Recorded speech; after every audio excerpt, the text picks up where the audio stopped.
The Farmington zoning board of appeals meeting. Stand for pledge of allegiance. Pledge allegiance to the flag of the United States of America and to the republic for which it stands, one nation under God, indivisible, with liberty and justice for all. Is that you're doing? Okay, I'd like to introduce the zoning board of appeal members. Jody Phoenix to my left, Kelly Cochran to my right, I'm Tom York. Our town staff and clerk of Voice Mitchell, John Weidenborn, Ron Brand, Director of Development, Dan DePure. I feel like Okay. We all have trouble with that. It's hard to screw up a good brand name. It's always a The meeting was conducted in accordance with the rules and procedures of the zoning board of appeals adopted on January 25th, 2021. I think this was the last meeting that I wasn't here. Nope, we didn't end up doing it, so we're slowly. Okay. Still operating under the Previous. previous. Okay. I'd like to have a motion and a second to approve the previous meeting minutes. Motion to accept. I'll second. Okay. Approved. I'd like to open the public hearing for the first application. It's ZB 02. You have to attest to the legal notice. Oh, right. As attested to the legal notice, there were two legal notices published on February 10th or 20th, 2022 for tonight's agenda. ZB 0201-22. A safe place storage, and then ZB 0202-22, a safe place storage. Now we can look at the hearing for ZB 0201-22.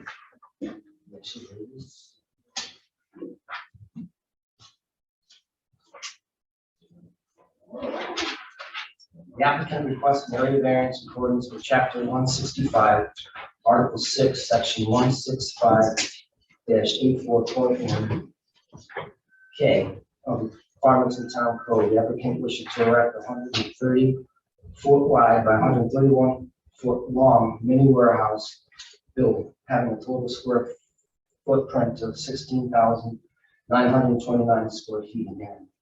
Town code states that the maximum width for the mini warehouse structure shall be 40 feet in width and a total of 8,000 square feet in area. The property is located at 6025 Denny Drive and is zoned limited industrial. So That's us. We're looking to. Can you state your name and My name is Paul Gillette, with the Safe Place Self Storage. And we are indeed looking to put up a large climate control building. Climate control being different than standard, I think the code, at least from my point of view, maybe it's more for standard buildings for the climate. With the new regulations for sprinklers and stuff like that, it makes a lot more sense to do a larger building because you have to do trench pours and stuff for your frost barriers and things like that. So a larger building is more cost effective once you bring in all the water for the sprinkler system, rather than bringing in multiple buildings, you bring it into one and then put it through in for heating and cooling systems and insulation. Obviously, insulating, sure, it's like the whole exterior wall, but by extending that rather than doing smaller buildings, right, insulate more exterior lineage for the square footage. It just makes a lot more sense for the climate control building to do a larger building.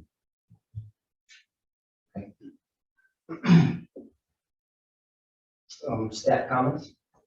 The application that you have before you tonight is an application with a draft resolution to continue for seeker compliance.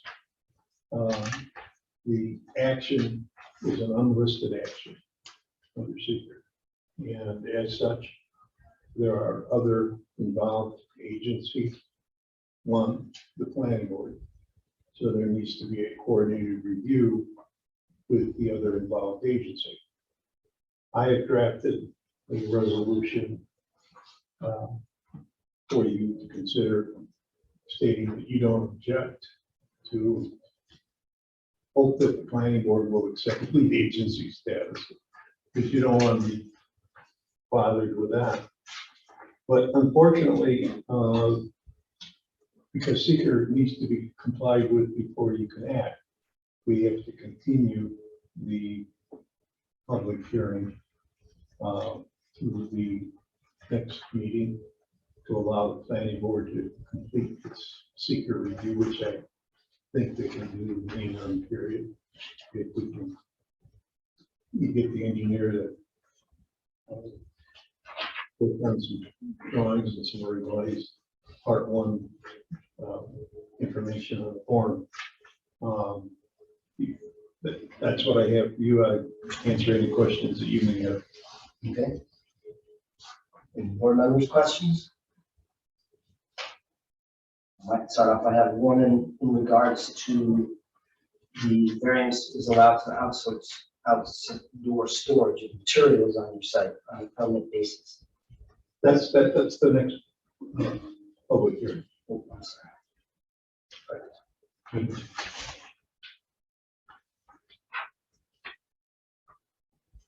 One mini storage is larger than what is allowed by the town code. Right. For media storage. Yes, correct. So, Yeah. But I mean, there are buildings in the area, you know, they're trying to tie it together. The warehouse is right, left, across the street are all large warehouse metal buildings. So we feel it's with, you know, the area doesn't look any different than the factory facility across the street or the Morgan warehouse, which is much larger, or the you know, lumberyard beside. We felt it fit with the area. I can speak. I'm Don Lewis, the site engineer for the project. The climate control buildings, in difference to regular dry storage, self-storage buildings that you see. Self-storage buildings are all typically accessed from the outside. Everybody has their own door. I mean, you see that everybody has their own locking mechanism, that kind of thing. Climate control buildings are more accessed from the interior. I mean, like Paul was alluding to, you're controlling it with heat and humidity. People are storing more sensitive items, paper, maybe clothing, Furniture. collectibles, furniture, stuff like that. That have more value. To help with the climate controlling, you don't have access. You don't have exterior access to it. Everything's interior hallways. So that's why the building is the shape that it is and the size that it is, because you have multiple hallways in different directions. In difference to, you know, like I said, typical access is the exterior. That's why this would be like, in difference to having three separate buildings. Well, like Paul said, you don't have, if you had a standard standard dry storage building, there's no way to control the access, because there's a door in it, you know, on all the exterior walls, so you can't control it. So it's hard to control the heat, the climate. I mean, hence the name of the building. That's why the building is the shape it is. So do you feel that the town code as it stands, that limits the building width to 40 feet would preclude you from building indoor climate controlled building, basically? Okay. Correct. So it's more of an issue with the code overall, or as it currently stands. Have you guys thought about? Well, yeah. Yeah, Sorry, the cost. sorry. Yeah. So have you thought about going to the town board to talk about amending the code? Because I think, as my understanding was, this is in it's a light industrial, limited industrial district. So I don't think that code has been updated in a while to account for climate controlled storage. At least that's my understanding in the town. And I know I live over by 332, and there's the always locked building, and I believe that exceeds 40 foot. Okay. Because that was an incentive zoning. So the town board may be amenable to changing the code to allow you guys to build a bigger building. Is that something you thought about or talked to the town about at all? Instead of seeking variances, I mean, if you did that, you could talk to the town board, next Tuesday, And then you That would might be the able first to, time that you could approach them. yeah, you could ask them at least. It might be worth going to the town board just to see if they're, willing to hear your case, because I do think it is a good case. I mean, especially if the code hasn't been amended for climate controlled storage in a while. I guess, mainly we've done this before, when we built and we had a few very, I think it was like 2 or so variants. Okay, so And this it is your seemed to, process. you're and familiar yeah, with. I guess, yeah. Okay. It's just that no one had pushed us in that direction. The last time around, that's how we had to go before the ZBA for a couple of things. It eludes me at this moment, That's- exactly what they were, but it flowed along and seemed to be part of the process, so. Because I would think if the town board allowed a bigger building in the incentive zoning, they should at least review the current code, or at least give you a fair shot. Makes Yeah. sense? Dan, you want to say something? Yeah, I mean, the code, to just comment on the code was written pretty much for cold storage. Okay, so it's not Yeah, I focused mean- on climate storage, which is different than your average mini storage. right? And as the applicant stated, code has just been updated with sprinklers. So that's an additional aspect. They have to make room for the sprinkler system and all that. Okay. So I think there's some justification for the bigger buildings. But no, talking to the town board might be a good avenue to look at for legislation change for the code.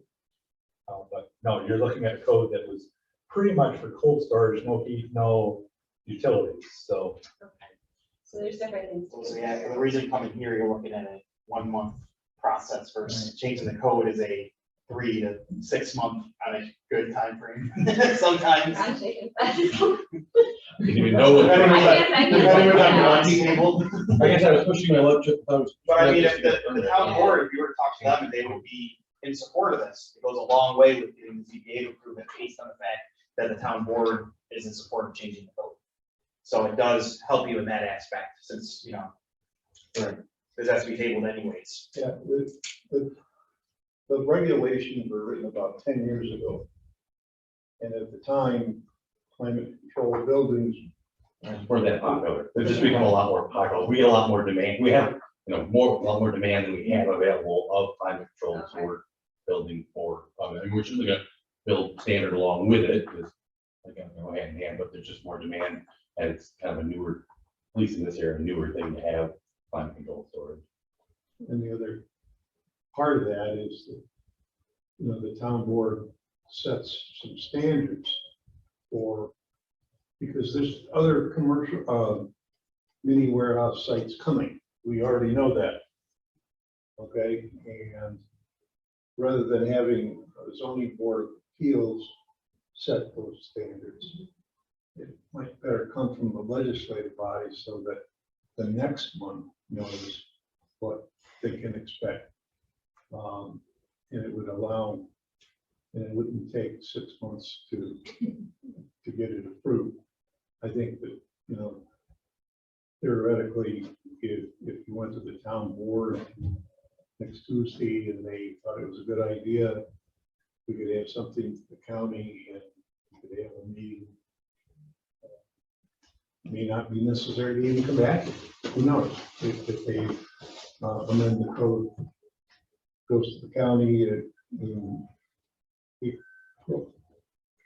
In the second meeting in April, they could act on, which is what we did recently with some local legislation, solar amendments. It only took 6 months because they insisted on having a committee review, go through all kinds of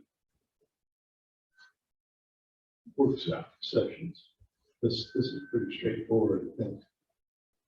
Yeah, I guess we're probably 6 months or realistically a year into purchase and doing stuff. We're completely out of units. We have a couple facilities and so forth, not only in this town but other, and there's nothing available whatsoever. So the demand, I guess, is now. We purchased the property about a year ago, so we're just attempting to try to get something put up as soon as possible. Because I just had a customer I met with, we haven't had one open up about a half an hour ago. Customer came in and rented, said the place on 332 had nothing for them in that size, and we had one.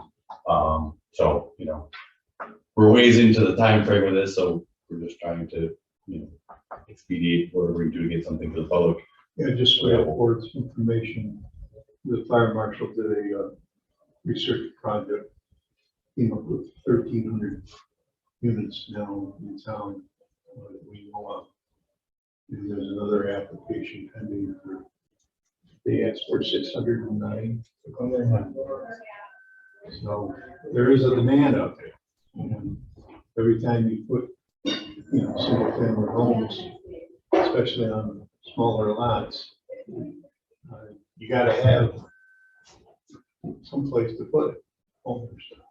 And housing has gotten really expensive. We're experiencing a lot of customers that, maybe their house is worth a lot more than they thought, so they've sold it, but don't necessarily have anywhere to go.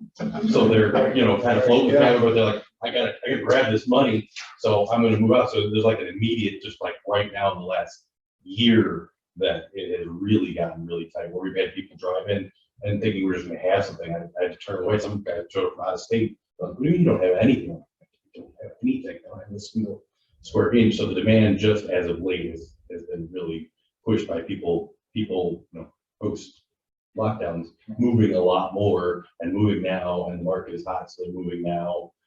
So there's the demand, literally right this minute is high.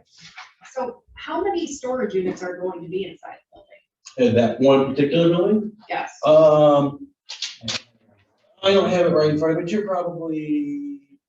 probably about 85 or so. They're all very different sizes. Yeah, we try to, do an assortment of sizes that, if they just need a little extra space, they can get a 5x10, or if they need large, usually the large is about a 10x20 that we do, but. And you're also proposing an outdoor storage space to new outdoor buildings? Yeah, standard. Yeah. I call it climate and standard in Okay. terms I use, so, Okay. yeah, it's more standard as well. Okay. We're out of everything, but we build less climate, so we don't have a lot of that to begin with, and now we have none, but yes, we're proposing both, yes. And those are all within the code, the standard size buildings are? Yes, yeah, the width and all that stuff, yes. And then as far as Denny Drive, do you own that now? I guess I do. Okay. It's like, I heard that the parcels were combined. Yeah, so- yeah. Each parcel owns the middle of it, so I guess the answer is yes. Okay. And now there's the propane company and the bulk company have a cross access easement. Yeah, That's yeah, correct. it was an agreement for maintenance on that. Yeah, in fact, a lot, what you were saying, the two lines are combined, that line in the middle is dissolved, so it is 190.7 acre parcel. And they have an access easement with library page that they'll get to the planning board. I can get copies of it, yes. It's certainly there, absolutely. What made you decide to build that building that Again, just, versus other footprints that you could have done? just based on the lot layout with the easements running through it, and, because it goes kind of through the middle, so you can't go over that, so we gotta be north or south, north or south of the utility easement that the town has, forest mains and stuff.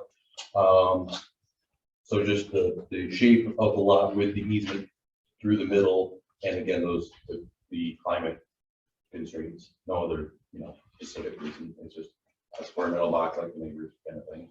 Gotcha.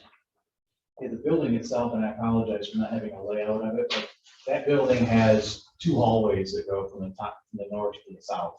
So there's actually 1, 2, 3, like four different alignments of rooms inside, and then there's a hallway that goes east and west to divide as well. So every time you need, the hallway is inside is protected for heat and air conditioning, so that you can access on either side of the hallway. In those two hallways, in the third one that goes across. If you didn't have that, you'd have to have, and I don't know if you've seen them or not, there's a set where they just built a self-storage, it's climate controlled, and you can see the hallways, and they're glassed and contained. Up in Greece, they just built one.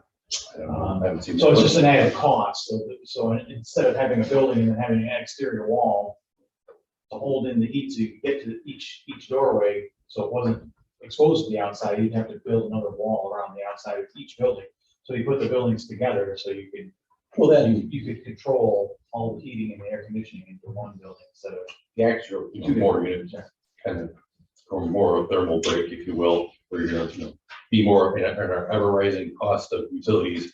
You can, the square box like that, if you, again, the outer line, the outer walls, the walls impacted by the elements is reduced per square foot. It's not access a lot, many storage, self-storage people aren't there a whole ton, so you don't lose a lot of heat, but, again, the more linear outdoor square footage of the building per linear square foot, the more you're gonna have. So a big square building, costs a little bit less to heat than a long, skinnier building, which has a lot of outdoor walls where you get cold and heat, you can get at. And, obviously it's, the energy codes are very tight as well into it, but still you lose a certain amount. So a bigger square building like that loses less per square foot cost wise. If you were to build the standard storage and the climate controlled storage, then would the site be fully built out, you would say? If you built the buildings that you want to build, and there would be any room for? Well, the plan is, I guess, like, would you be able to add additional buildings in the future, which are you planning, this is kind of like. this is a total plan. I mean, it'll be phased, it won't be built necessarily Okay. all at once. Okay, But this plan is for everything. We can only build on, what's it, 70% of. Okay. There's as well. and there's green space requirements. This is, Yeah. this is it. The climate control building would be the first phase. Yes. We would do all the site improvements. Yeah. Up front because of the stormwater controls All the fencing. and all of that, but. Just like Paul had done in his first phase of the existing buildings that you see now, Yeah. he phased those out as he went along, we applied for a building permit for each one of the overall site. so speaking of the green space, I know there was some questions from the Ontario County Planning Board about the sewer easement that exists, that cannot be used in the green space calculation. So if you guys are aware of that at all, or? I know that wastewater, but the easement, I don't think. It's correct me if I'm wrong, Dan, it's the stormwater. The fire retention can't be used. Cannot be used, that I didn't. Not the The easement can. They can, okay, so they're saying it cannot in the comments. That Yeah. was from a while ago, so. I don't have the comments in front of me, but they can't use their stormwater in their calculation, so like a pond or Okay, retention, bioswale or any of that can't be as part of the green space calculations, but, the easement, pretty much what the, water and sewer superintendent doesn't have anything over. okay, Because he wants full access to that area. okay. So would that include the fence posts that are proposed then in the site plan currently? They can't be in it. They can't be in it, okay, so you'd have to. Well, we're still up for discussion on that as well, on part of the site plan. Because, I mean, the width of the easement that's there is wider than standard fence post installation, so we haven't quite talked with them about installation and. So I think that that's a point of discussion, that from point A to point B, it's shortest amount, but right now, the water superintendent is saying nothing in that easement, but I mean, I think there could be some discussion, but you also show along your pond there, it goes quite a ways in that Correct. easement, which I'm going to tell you right now, he's already made the comment that that can't happen. So, Right, and now that we've aligned these buildings a little bit, there's room to be able to move that pavement up, move the pavement edge up, so it's out of there. Oh. so I mean, there's, Right. that's more site plan, that can be talked with town staff at PRC, that we talked about the planning board. I don't think that they're looking for a variance or anything that puts something in the easement. No. But I think those are good questions. There is one variance that I want to ask about, and that is the part one of the secret form that you filled out. You identified any variance would be needed for a building that larger than 40 feet. And that wasn't something that was acted upon. So that if we continue with the variance procedures, will be something that you'll have to. Bye, guys. Thanks so much. Have a good afternoon. Have a good evening. I loved being on the zoning board years ago.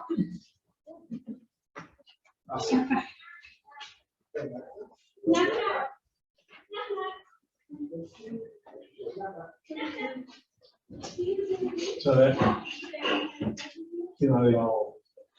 they have to decide which way they want to go here. That should be another referral right now. It has to go to the county. So I just need clarification on that, Rob. The variance they're requesting is 40 feet.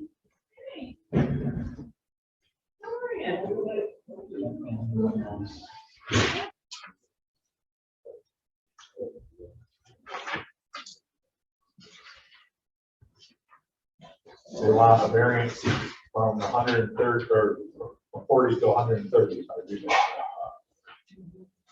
that. Okay, That's all they're asking for. plus the total square foot. That's not in the code. Oh, okay. It's just with, right? Just width and length, Which is, which is a, it is 8,000, but it's not called out. It says that you can have a width up to 40 and a length up to 200, which is your 800 square feet. 8,000, sorry, 8,000 square feet. I'm very good at math. So that's your 8,000 square feet. So yes, technically there is a area that is the maximum, but if you get a variance just to the 40, that area all of a sudden goes by default, it's going to go up. Right. But yeah, code doesn't actually give us a line item that just says the maximum area.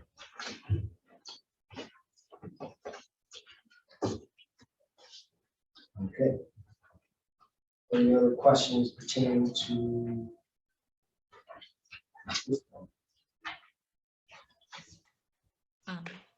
Can someone from the public ask a question? I'm sorry. Yep. Sure, by all means, yeah, we're just gonna move to the public question again. Who is speaking and? You might have to speak up and look at the camera. Okay. So I live in the development that's the Redfield Drive development right next to this building. My question is, with this change in the structure, how will the outdoor lighting be? Because will it be higher? Will there be more? Because right now there already is quite a lot that goes directly into the development. So I'm just kind of wondering about that. They will all be downlit, and whether it was multiple buildings or single buildings, there's always a light plan where you kind of space them on each side of the aisleway, so there's proper lighting all the way along. But climate, or if we split that into two buildings, it wouldn't change the lighting. It has to be downlit. There's dark sky compliance requirements.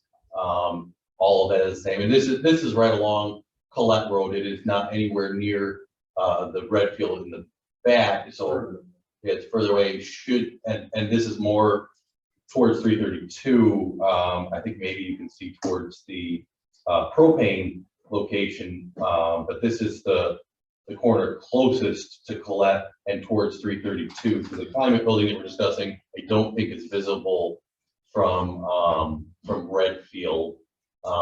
This is the farthest point from Redfield is where this building is being proposed from Redfield. And actually that building will be blocked by other buildings, ultimately, at least for the most part. So it'll be closer to the ATM area? Correct. It's in the corner of Colette and Commercial Drive, across from the FedEx building, but it's the the farthest away point on the property that you can get from Redfield. Okay. Well, I can see from my property line, I can see those storage facilities. Yep. So, it sounds like it's the same area.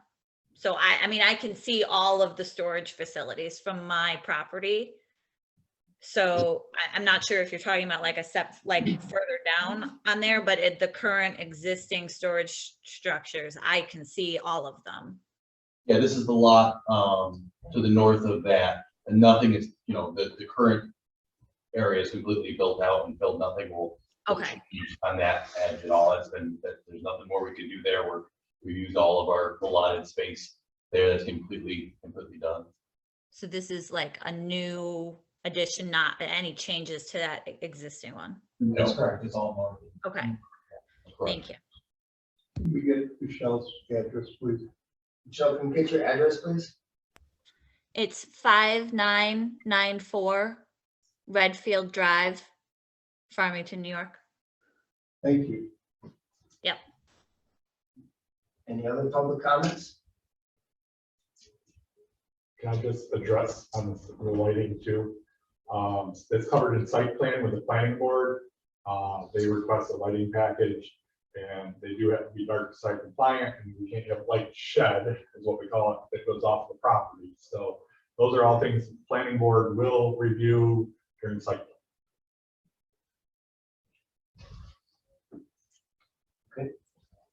Any more comments for this? So can I ask for a motion to accept the draft of this, to continue this? Well, at this point, you're gonna open your next public hearing. Or you want to do them separately? Oh, okay. Can I combine them? Pardon? I can combine the two and then, If you want, they're both continuations. so we can open the next looking at, which is requesting area variance in accordance with chapter 165, article 6, section 165-84.1Q of Farmington Code. The applicant is requesting dedicated outdoor storage spaces designated to store vehicles. Town code states that there shall be no outdoor storage of materials or goods on a mini warehouse site. The property is located at 6025 Denny Drive and is zoned with limited industrial. So that, we requested We're requesting a clarification on the interpretation interpretation, I'm sorry. of what vehicles are. Or no, yeah. Well, not what vehicles are, what the code is. No outdoor storage of materials or goods, and when we look up the definition of materials and goods, it's things used to build things and things that were built for sale, not for vehicle storage, which is what we're looking from Congressman Thompson. All right, I'll take this one. All right, so I've done a lot of research. I've talked to a bunch of town staff, including the director of development, the zoning officer, the supervisor. Done some history here of what the town has done. The code does read in the special use permit, there shall be no outdoor storage of materials and goods on a mini warehouse site. So with that being said, I think the question is, what is materials and goods? That is not in our code book. It's not defined. When we look at what it's defined in like a dictionary, like Webster's, because that's what we're supposed to use if it's not in the code book. The applicant is correct on that. It is stating that it is for things that are being built or things that are to be used. So like pallets of raw materials and stuff like that. So the other avenue that we're taught to use is to look up things that is in question, like vehicles. Vehicles is in the code. Some of the other things that are in the code is travel trailers, recreational vehicles, all stuff I think, Paul, you would agree with me, would be classified that you would be looking for outdoor storage for. Correct. So the last part of my research goes to looking at other applicants and what has been done. I will state that in November of 2016, our planning board ruled for mini warehouse that no parking of recreational vehicles would be allowed as part of the proposed mini warehouse site against this code. So with that being said, again, I looked through all this. At this point, the town has in the past talked to applicants and said that this is the code that would not allow parking of vehicles. I don't see anything to support that. So at this point, I think it goes to the planning board to figure out how to regulate it and protect it for vehicles and recreational vehicles. Because materials and goods, by code, by definition, it's not vehicles. There's other places they describe, they say exactly the vehicles, they list it out, so if they use it in other places. The problem is we have in our code what vehicle is, and we don't come out and say it. Now, in the LI district, we allow for outdoor parking and storage of vehicles and stuff. So this is in the LI district. Right. So I would tell the applicant, now, Paul, I know that you're asking for interpretation, but your application did say that it was a variance. So we ran it as a variance, we charged you as a variance.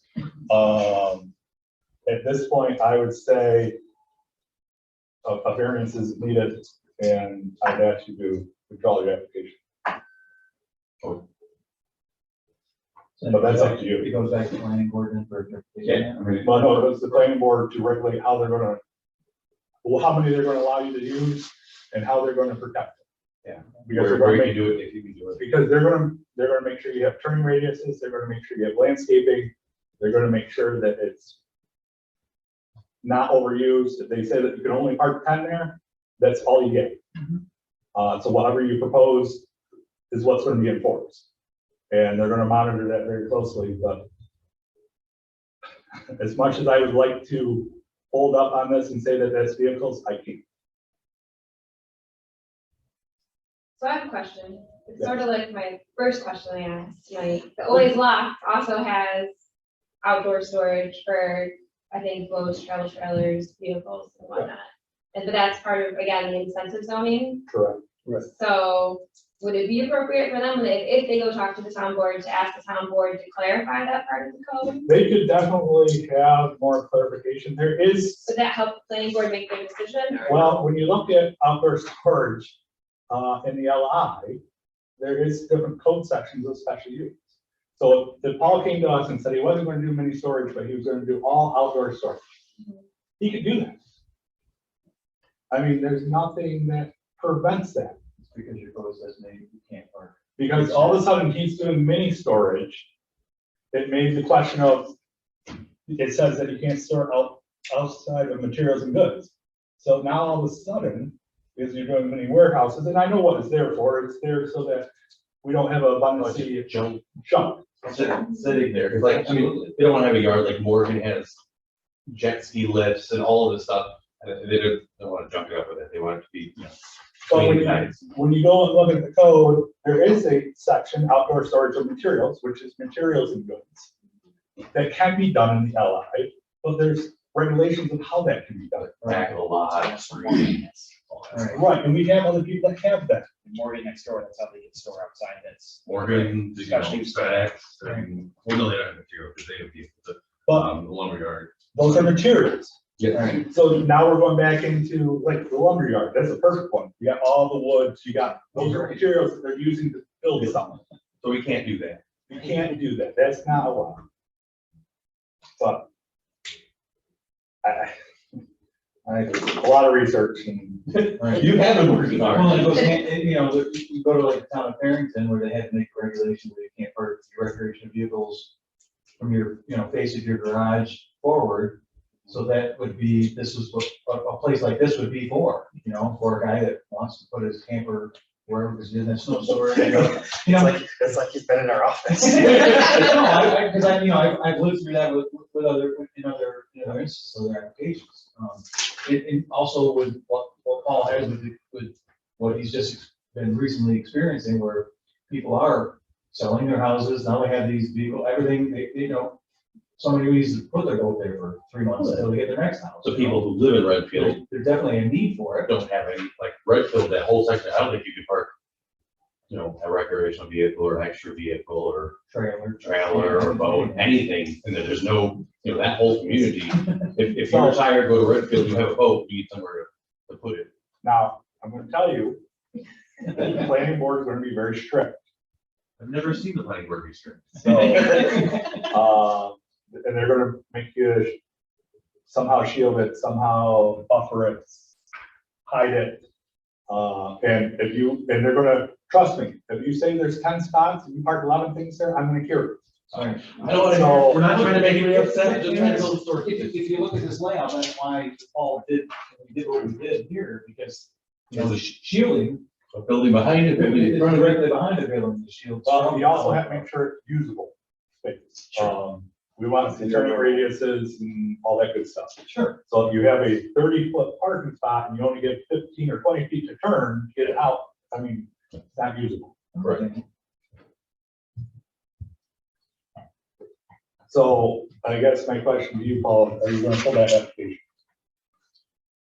I guess so, because it's just continuing anyway, there's no real reason, yeah. So we'll have the third market as a withdrawal. So you guys only have to deal with one. Okay. That one's strong, so no public opinion in that. I guess we go back to the DD 0201-22 and ask for a motion to accept the draft as it's written, and continue public hearing. I'll motion. I'll second. Continue. I did that right? You did. Roll call.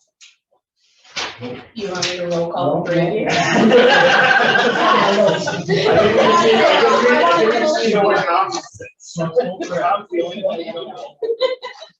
Don't let her get away with it. I want it all. Axel, close public hearings. And, you do one board matters. You continue. No, continue. I meant, continue to other board matters. We have done that one, the other one is withdrawn, so it goes away.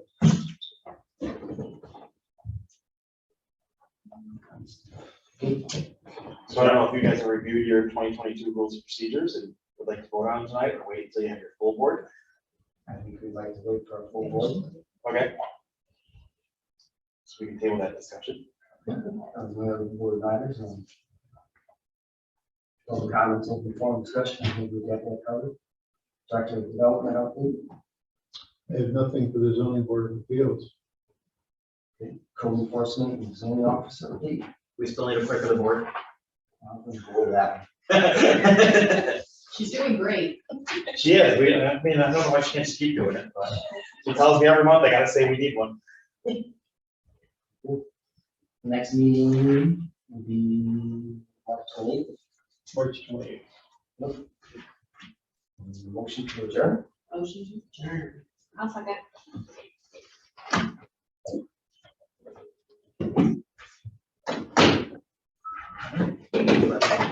I gotta view and this.